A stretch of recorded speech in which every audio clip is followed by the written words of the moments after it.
Bienvenidos amigos, una semana más al espacio Cuatro Culturas. En esta ocasión vamos a hablar que en el Centro Cultural Al-Idrisi, dos protagonistas importantes, el sociólogo Carlos Rontomé y el presidente de la comunidad de jóvenes musulmanes y a la vez imán en la mezquita de Fuenlabrada, Mohamed Said, hablaron sobre radicalismo yihadista. Dos opiniones muy interesantes, en algunos casos coincidieron en sus planteamientos y en algunos otros no. Vamos a verlos a continuación sobre esa exposición tan documentada que ambos realizaron en este centro. El Centro Cultural Al-Idrisi acogió días pasados una interesante mesa redonda bajo el título Gestión de la diversidad cultural y religiosa, donde se analizó el radicalismo. El sociólogo, profesor de la Facultad de Educación de la Universidad de Granada, coordinador de actividades culturales y jefe de proyectos sociopolíticos, Carlos Rontomé, expuso que Ceuta no es un foco de radicalización, ya que este se encuentra en Barcelona. Se trata, dijo, de un fenómeno que surgió en nuestra ciudad a finales de los años 90, que tuvo su eclosión a principios del año 2000, a partir de la guerra de Siria, y se trata de un movimiento global. La parte de violencia del mismo, que es la que más llama la atención, es consecuencia, según Rontomé, como el final de un proceso. Calificó este de problema complejo, global e indiscriminado, y donde el carácter fronterizo de nuestra ciudad ha favorecido que las redes de captación se trasladen a Ceuta desde Marruecos. Lo que más nos llama de este proceso de radicalización, lo que más nos llama la atención es la parte violenta, porque es la más mediática, es la que más nos impacta, pero que ya comentaré a lo largo de todo esto que es un proceso que, digamos, ese estallido violento quizás es el final de un proceso y es la punta del iceberg de un proceso mucho más amplio y que afecta a un mayor número de personas, ¿no? Por lo tanto, ya digo, es una amenaza global que tiene una enorme complejidad, no es una cosa sencilla. El problema de la radicalización no es algo que se pueda acometer ni se pueda analizar con dos o tres variables, sino con muchas. Es un problema complejo, muy difícil, ¿no? Tiene, como ya, bueno, no sé si se ve, tiene carácter global e indiscriminado. Ningún país y ningún gobierno puede estar ajeno a este problema. Las acciones, además, al ser muchas veces, en la mayoría de los casos, indiscriminadas, también lo que persiguen es tener un estado de terror, un estado de inseguridad. Y hay que tener en cuenta que es una de las cosas que normalmente muchas veces la prensa y los medios suelen dejar atrás, que el objetivo primero de toda esta radicalización violenta es la propia población islámica, ¿no?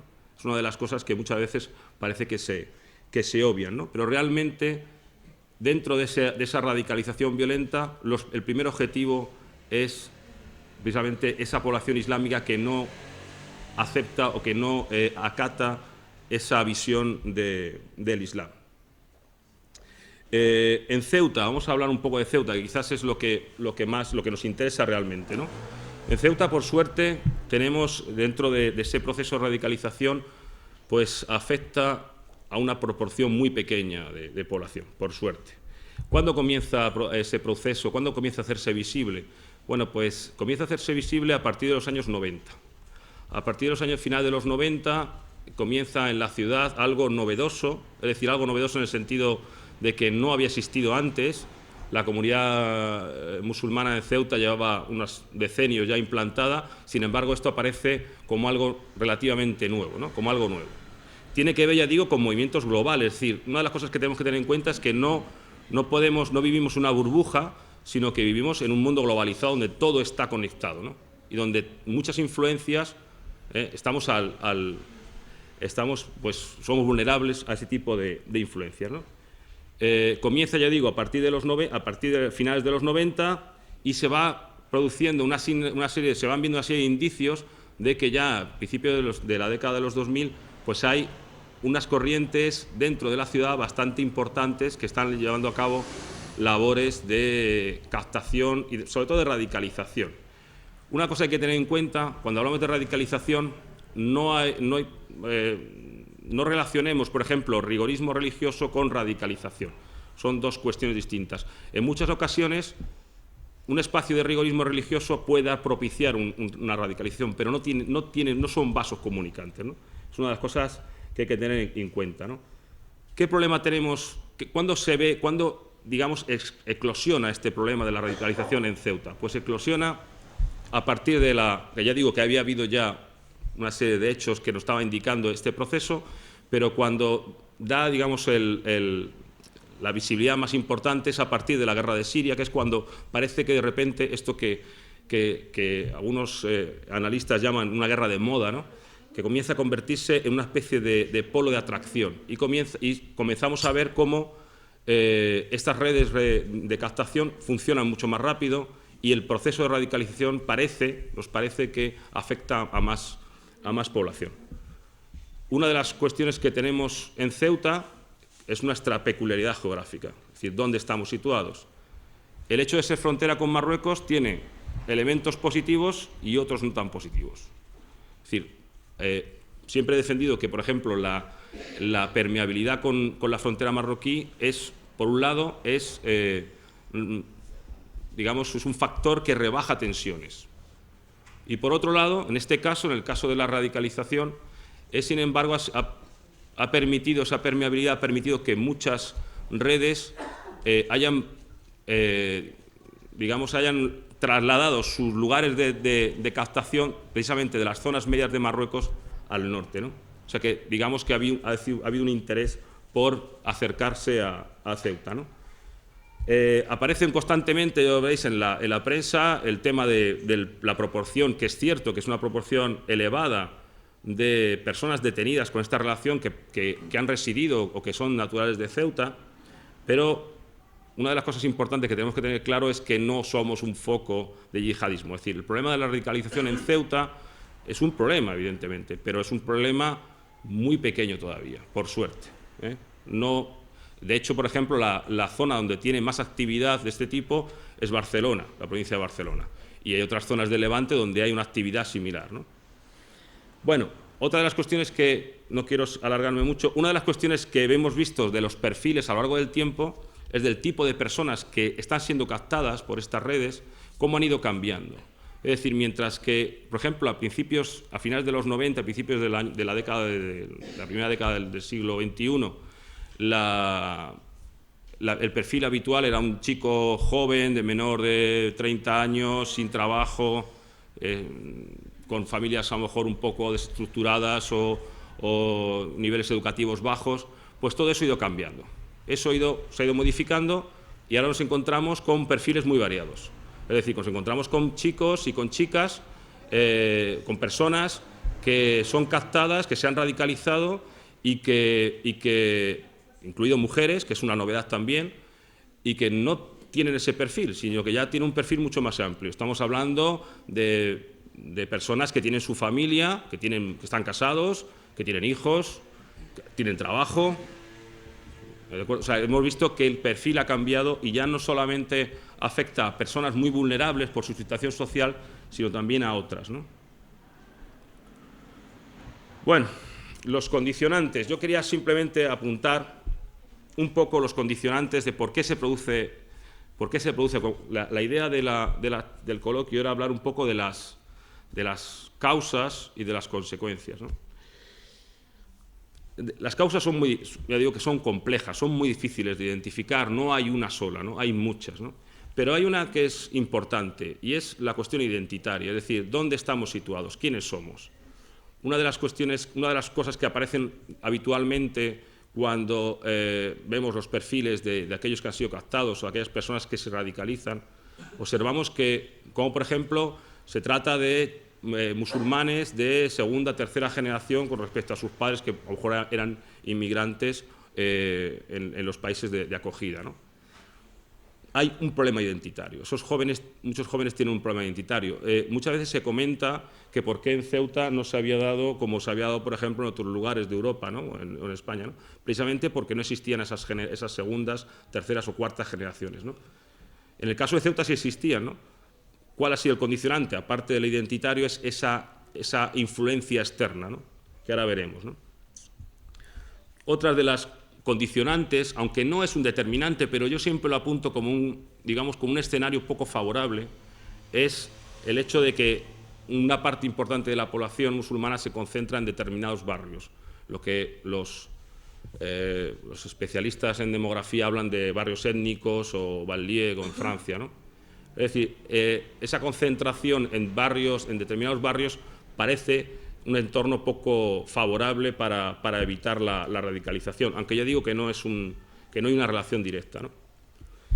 La mayoría de esta población que es susceptible de ser radicalizada se ve afectada generalmente muchas veces por deficiencias sociales, educativas, es decir, por un entorno, digamos, social poco favorable. Pero no hay una relación directa. Ya hemos visto, he comentado, que han cambiado los perfiles.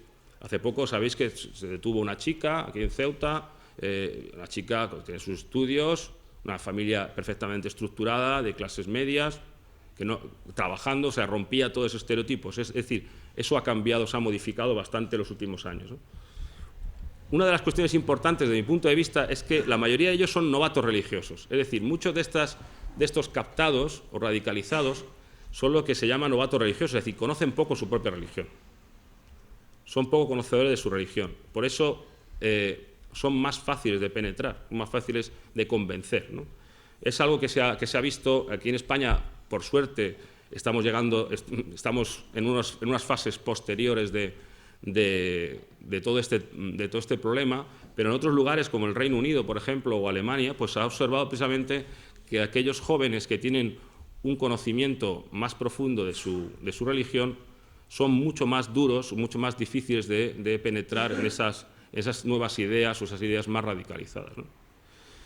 Y luego, por supuesto, que hay otras, lo que pongo ahí es adoctrinamiento, nuevas corrientes alejadas de las tradicionales de su zona de origen o del lugar de residencia. Los condicionantes psicológicos, es decir, estamos hablando, fijaros que estamos hablando de todo esto y desde el punto de vista social, pero luego hay otros elementos que son los individuales, es decir, cómo somos cada uno. Hay personas que en las mismas condiciones sociales, económicas, familiares y culturales que el vecino, o que incluso su hermano, incluso, aunque ahora últimamente, por desgracia, parece que se ha puesto de moda lo de los hermanos, hay personas que no entran en esa radicalización y otros que sí. Sí, hay un condicionamiento también psicológico, ¿no? Hay una necesidad, hay personas que tienen necesidad de ser reconocidas por el grupo, de que el resto del grupo les acepte, y son más fáciles tienen un mayor nivel de dependencia y por lo tanto son también más fáciles de ser captadas. Luego, por lo tanto, también son elementos individuales, ¿no? Y luego, por último, quería señalar solamente que en los últimos años lo que hemos visto es lo que se llama la captación express. Una de las cosas que hemos visto en la radicalización es cómo las nuevas tecnologías han facilitado mucho todo este proceso. Mientras que antes, para una labor de captación, digamos, de convencimiento de esta persona de que debe adoptar un camino determinado, era un proceso mucho más largo y mucho más difícil, porque necesitaba de una confianza mutua entre captador y captado, pues y a lo mejor se puede alargar a varios años hasta culminar esa labor. Pues ahora, gracias a las nuevas tecnologías, pues esa captación es mucho más rápida. Luego, evidentemente, las nuevas tecnologías son también un elemento que distorsiona todo esto y es un elemento, además, potencialmente peligroso. Y bueno, ya para terminar, como hablábamos también de consecuencias, yo voy a hablar un poco de esos riesgos, ¿no? Las consecuencias de todo esto son una serie de riesgos sociales. Es decir, esto no es un problema solamente de seguridad. Cuando normalmente hablamos del tema de radicalización, a todo el mundo solo se le viene a la cabeza el tema de atentados, de seguridad, de control de las poblaciones, etc. No es un problema de seguridad solamente. El problema de seguridad viene después o es añadido, ¿no? El problema es qué puede producirse dentro de las sociedades. A ello se indico, por ejemplo, la introducción del miedo y la desconfianza en las relaciones sociales. Es decir, cuando una parte de esta visión que tenemos de una parte minoritaria, por desgracia, por suerte, ¿no?, pero que por desgracia hace que mucha gente observe, por ejemplo, a los musulmanes como un todo. Es decir, los musulmanes hay una línea mental que va del atentado a la totalidad. Pues esa línea imaginaria que tenemos en la cabeza y que muchas veces, por desgracia, es ampliada por los medios de comunicación, pues lo que hace es introducir en la desconfianza y el miedo, el recelo entre ciudadanos. Y lo tenemos en Ceuta además, que es una ciudad pequeña, donde como se suele decir, nos conocemos casi todos, ¿no? Nos conocemos todos, aunque sea de hola y adiós, pues este elemento sería un elemento bastante grave, ¿no? Fracturaría o sería un elemento de desconfianza dentro de las relaciones, de la cohesión social necesaria para vivir en un espacio tan pequeño. Se produce entonces una victimización de una parte de la sociedad que queda siempre presentada como víctima y un fomento del estereotipo. Es decir, el otro día hablaba yo con Marian precisamente de esto, ¿no? De las dos caras de la misma moneda, ¿no? Pueden aparecer corrientes de tipo xenófobo, como ha pasado hacia inmigrantes, hacia colectivos musulmanes. Es una de las cosas que ha pasado, por ejemplo, en algunos lugares de Europa, ¿no? Una de las cuestiones que ha pasado, por ejemplo, en otras sociedades como la norteamericana es la pérdida de capital social, ¿no? Es decir, el hecho de que esa desconfianza hacia las personas de otro grupo, lo que hacen es perder esa pérdida de confianza, lo que hace es que perdamos lo que se llama capital social, ¿no? Es decir, las relaciones que se establecen dentro de los vecinos, ¿no? Dentro de los vecinos de un barrio. Cuando esa desconfianza aumenta, todas esas relaciones se van diluyendo y van dando lugar a un escenario de poblaciones en las que están perfectamente compartimentadas y donde hay poca relación entre ellos, ¿no? Por lo tanto, digamos que lo más grave de todo este proceso, desde el punto de vista social, sería esa fractura y esa dicotomía en la sociedad entre grupos y, por lo tanto, el afianzar esa segregación social y esa segregación residencial. Digamos que ese sería el efecto negativo de cara a la cohesión social. Por su parte, Mohamed Said, presidente de Jóvenes Musulmanes, experto en jurisprudencia islámica, imán de la mezquita madrileña de Fuenlabrada, colaborador de Córdoba Televisión y de otros medios, señaló que los factores de radicalización de los jóvenes son de carácter interno y externo, tratándose de un problema de toda la sociedad. Aludió a que son necesarias políticas integrales, pactos por la diversidad y la interculturalidad, por la tolerancia y la aceptación del otro. Desde mi punto de vista, los factores de radicalización de esos jóvenes son factores internos y factores externos. Antes de empezar a detallarlo, primero tenemos que concebir este problema como un problema común de toda la sociedad. No hablar de unos jóvenes de un colectivo ajeno a nuestra realidad, sino hay que hablar de nuestros hijos. A mí, sinceramente, y discrepo con el compañero, no me gusta el término segundas generaciones y terceras generaciones. Sociológicamente es un término un poco demagógico, sobre todo cuando se utiliza única y exclusivamente con la comunidad musulmana, porque los hijos de los latinos no se les denominan segundas generaciones, los hijos de los alemanes y los franceses no se les denomina segunda generación, pero sí los musulmanes segunda, tercera generación. Tercera generación de una primera generación. Siempre les hacemos recordar una situación de irregularidad de esa primera generación. Cuando hablamos de población inmigrante, pero cuando hablamos de Ceuta, por ejemplo, estamos hablando de ciudadanos autóctonos. O son ceutíes, o son españoles, o no son. Entonces estamos hablando de ciudadanos de plenos derechos, que llevan el DNI español, son nacidos aquí, crecidos aquí, sobre todo teniendo en cuenta que este fenómeno no se conocía con los padres, con esa primera generación. En los años 70, en los años 60, en los años 50, en los años 80, en los años 90, nunca pasó nada en Europa con la primera generación, siempre entrecomillado. En Bélgica, esos padres y esos abuelos han ido ahí a trabajar, a construir el país, a construir Europa después de la Segunda Guerra Mundial, intentaron construir una fortuna en sus países de origen, pero a través de la agrupación familiar pues se les ha impuesto una realidad totalmente imprevista para ellos, pero nunca se conocía radicalización violenta y extremismo religioso con esos padres, que socialmente y intelectualmente son muchísimo más vulnerables que sus hijos, porque tenían la limitación del idioma, tenían, digamos, los obstáculos culturales, estaban más apegados a la cultura de origen, a los países de origen, siempre tenían ese obseso por el retorno, pero sus hijos son ciudadanos franceses, ingleses, alemanes, españoles, que esta Europa de hoy en día es la que está exportando a otras realidades ajenas para combatir por causas falsas y banderas falsas. Europa está exportando terroristas, no vienen terroristas desde fuera para atentar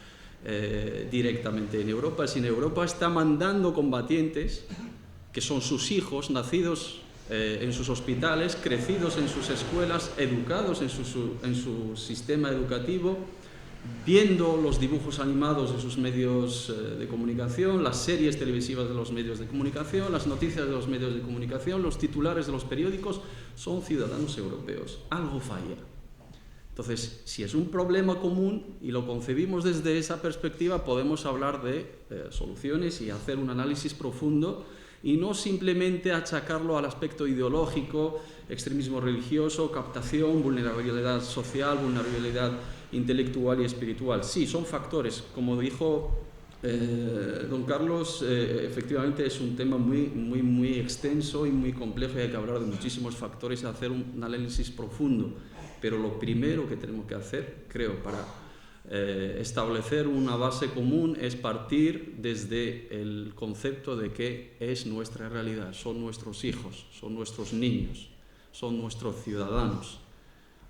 Algo hemos hecho mal todos, comunidad musulmana y el resto de la sociedad. También fallan esas personas y tienen aspectos que son personales, particulares, íntimos, pero sí tenemos que mirarnos en el espejo y hacer una autocrítica y hacer un análisis profundo.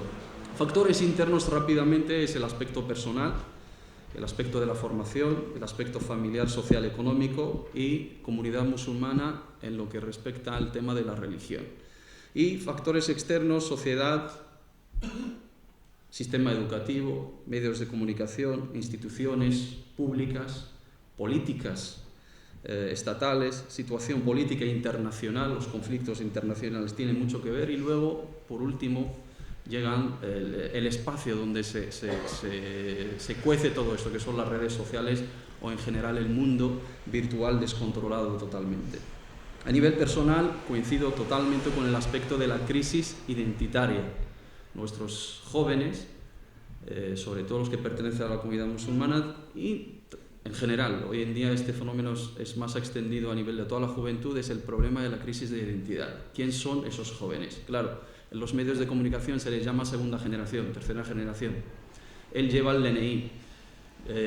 Desde un bando se le quiere inculcar los valores de ciudadanía y igualdad y no me gusta tampoco el término integración, interculturalidad, diversidad, etcétera, etcétera. Desde una parte se le dice, no, tú eres un ciudadano de segunda generación, de segunda categoría.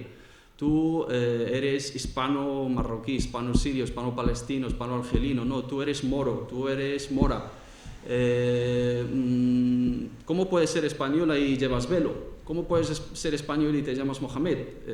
Conflictos que luego generan una crisis de identidad para esos propios jóvenes. No saben a quién pertenecer. Y entonces, en esa búsqueda de esa identidad, se refugian en esos grupos y generan una identidad, o se refugian en una identidad basada sobre rencor y sobre un Islam atacado, maltratado, y forman como una pandilla. Lo mismo que le ha pasado a los, si hacemos un análisis superficial, son los mismos signos que las bandas latinas. Jóvenes desestructurados familiarmente, carecen de afecto, carecen de atención familiar, rechazados, discriminados, marginados socialmente, necesitan reagruparse y sentir fuerzas, sentir que pertenecen a un grupo que les protege y se organizan en una banda criminal. Lo mismo pasa con esos jóvenes, lo único que van más allá, sobre todo con esa propaganda terrorista y bien orquestada a nivel de las redes sociales donde se mueven esos jóvenes. Solamente pinceladas porque cada punto necesita muchísimos detalles, pero igual en el momento del debate podemos indagar más en ello. Ausencia de formación académica. Sí, hay casos de gente preparada, médicos, ingenieros, ingenieros de informática, etcétera, personas que tienen una situación familiar, pero son casos aislados. el 95% de los jóvenes que han optado por ese camino de la radicalización violenta y manifestarla en acciones terroristas y sumarse al bando de los grupos extremistas terroristas son gente vulnerable socialmente y carecen de formación académica. Una persona que está bien económicamente, que está bien socialmente y tiene una situación profesional cómoda, no creo que opte por ir a ningún sitio. No creo que cambie su realidad. Un médico que está trabajando y tiene un buen sueldo y tiene su familia no va a ir a Siria a luchar por una bandera falsa. Un chico que tiene una carrera y está cursando un doctorado en telecomunicaciones o en ingeniería industrial no va a dejar sus estudios y va a ir a Irak a luchar. Son casos de fracaso escolar, y cuando hablamos precisamente del 75% de los que han ido en España, Ceuta y Melilla, tenemos que ver Ceuta y Melilla en qué lugar está en el ranking nacional a nivel del fracaso escolar. Está en el primer lugar.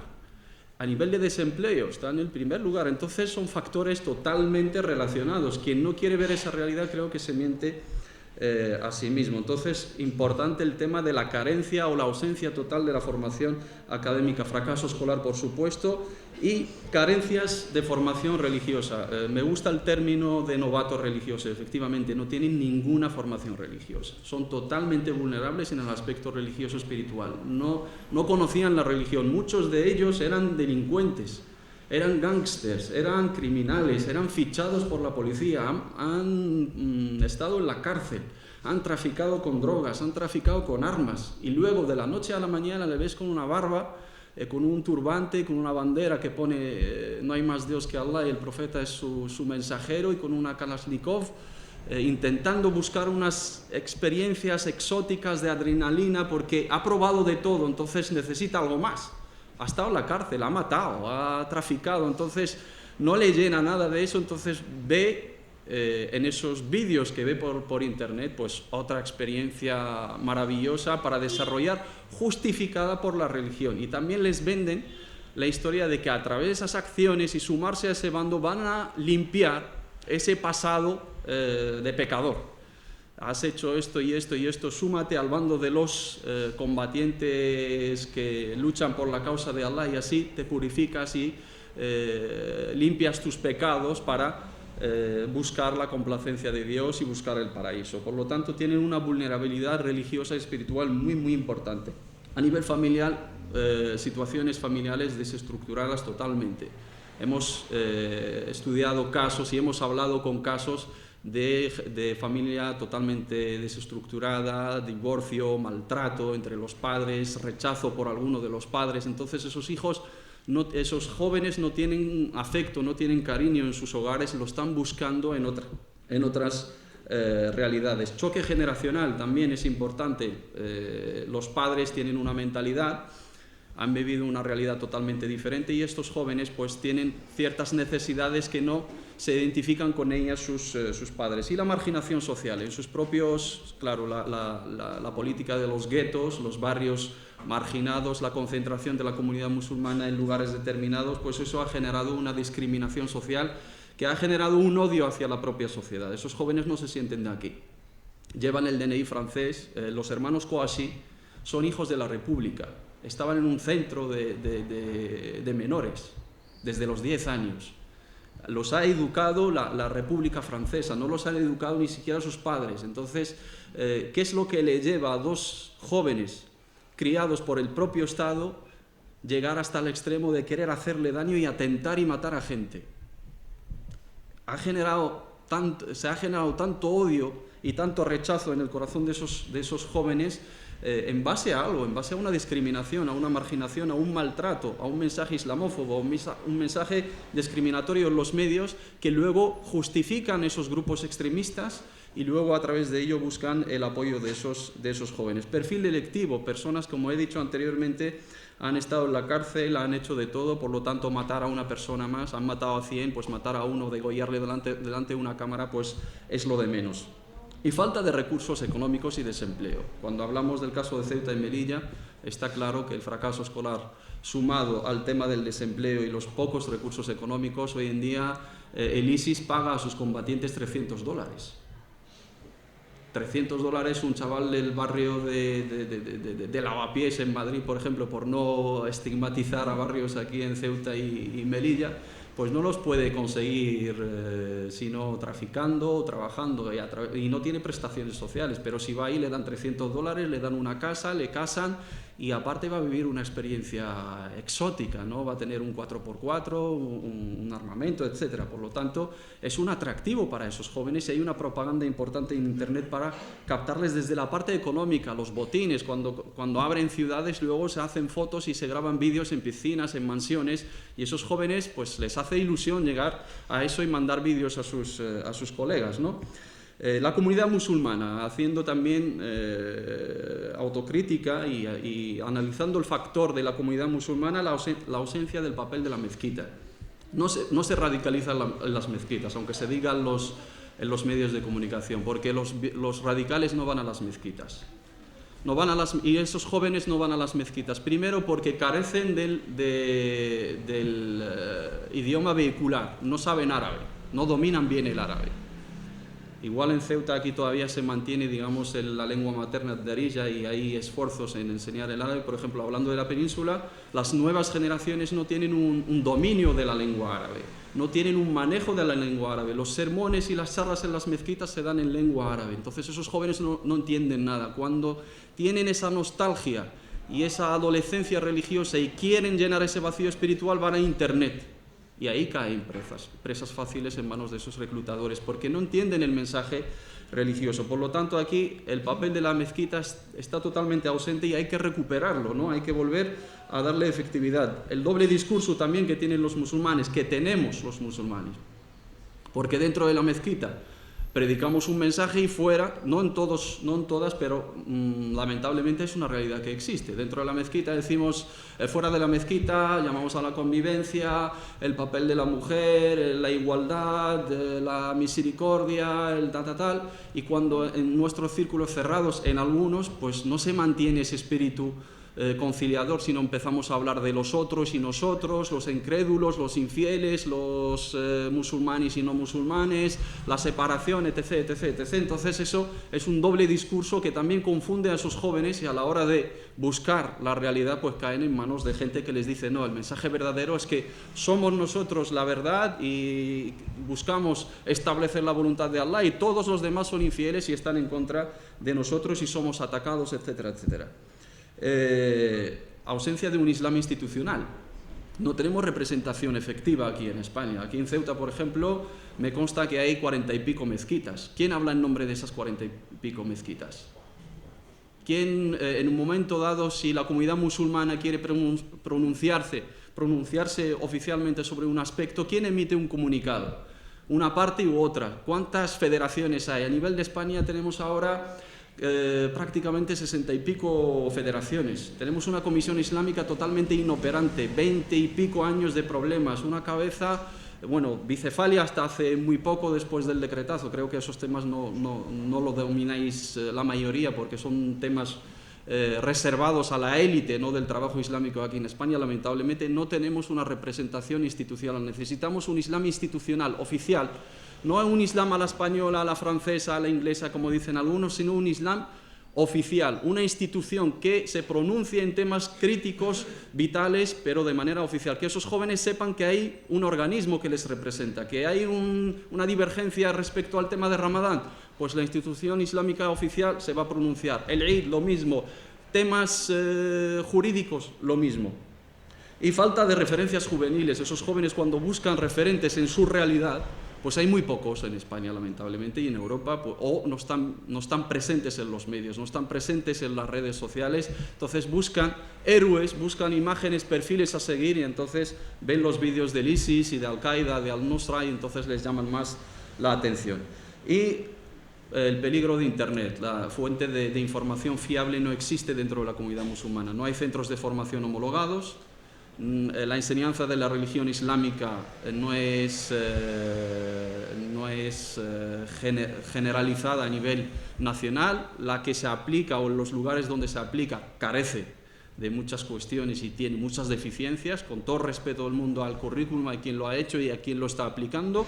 Y luego no tenemos centros de formación que prediquen el Islam en el idioma que entienden esos jóvenes, no tenemos instituciones oficiales, no tenemos fuentes fiables en Internet, entonces ese joven quiere volver a su raíz, quiere buscar su espiritualidad, quiere conocer su Islam, va al Sheikh Google y busca, entonces lo primero que se le ofrece se lo come fácilmente y se desvía o coge el camino, depende de con quién se tope en las redes sociales. Cuando hablamos de los factores externos, la sociedad, rápidamente, el sistema educativo, primero no concebimos nuestra realidad común. Los no musulmanes, nuestros conciudadanos no musulmanes, cuando hablan del fenómeno de la radicalización, hablan de esos musulmanes que han venido desde fuera. Perdona, hermano, perdona, conciudadano, es tu vecino, es tu conciudadano. Lleva el DNI, se llama Mohamed, Absalam y Mustafa y Fátima y Aisha y tal, pero es ciudadano español, lleva el mismo número de DNI, lleva un número de DNI igual que tú y tiene los mismos derechos, y si no solucionamos entre todos ese problema vamos a tener esa fractura social que ha mencionado anteriormente Carlos.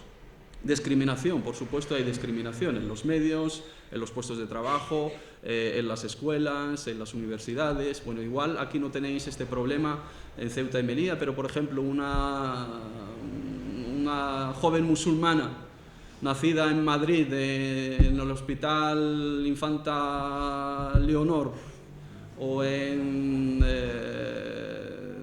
La Paz, nació en Madrid, creció en Madrid, estudió en Madrid y llega a los 12 años y va al instituto y la directora o la profesora de turno le dice: pues tú no puedes llevar el velo porque a mí me da la gana y porque el reglamento interno dice que los alumnos no pueden entrar con gorra y con pasamontañas porque dificulta la identificación de ese alumno, mientras ella en su DNI lo lleva. Entonces, aquí se genera una crisis, entonces o es ciudadana o no lo es.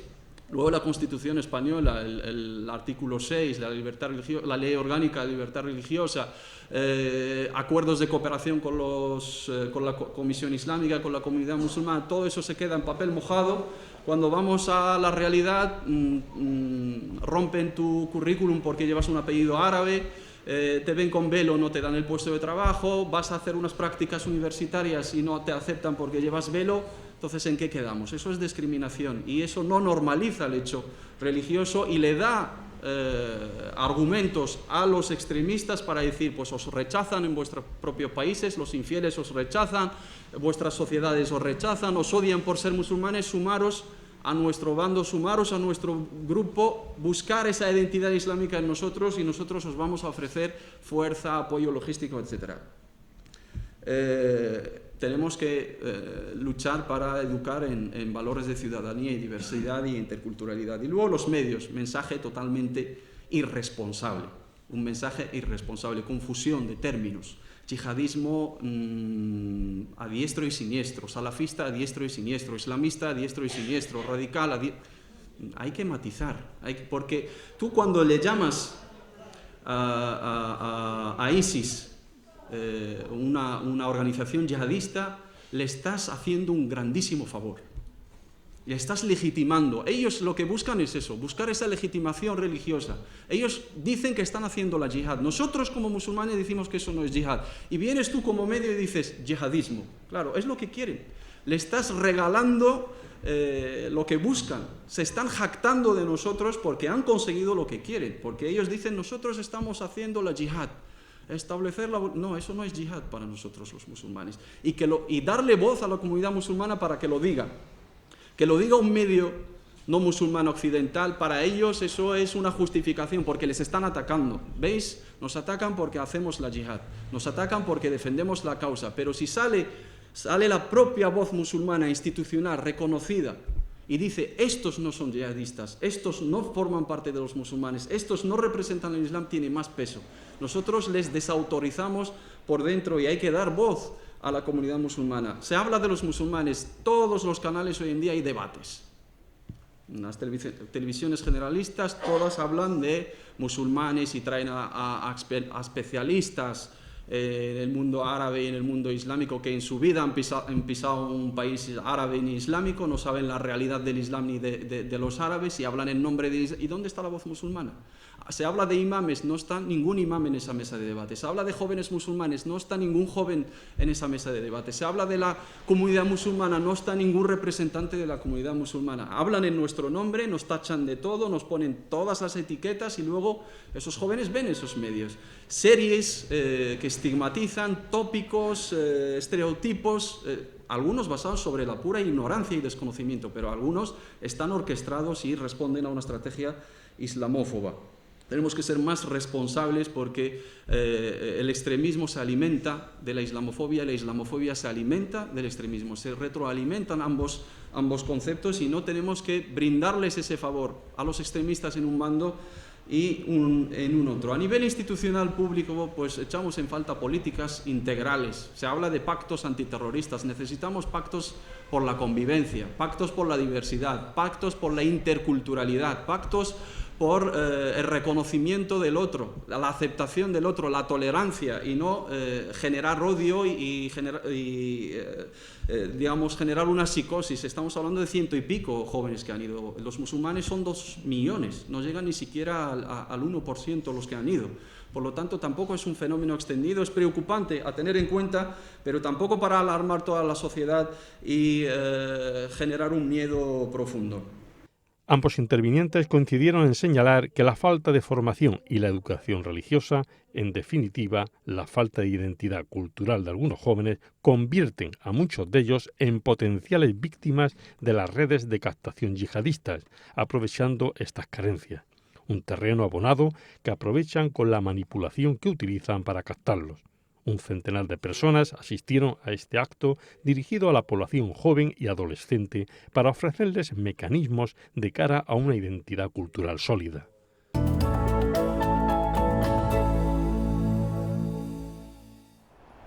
Pues amigos, con este tema monográfico del máximo interés y de gran actualidad nos despedimos hasta la próxima semana. Será entonces cuando volvamos con el espacio Cuatro Culturas. Hasta entonces, que pasen una buena semana.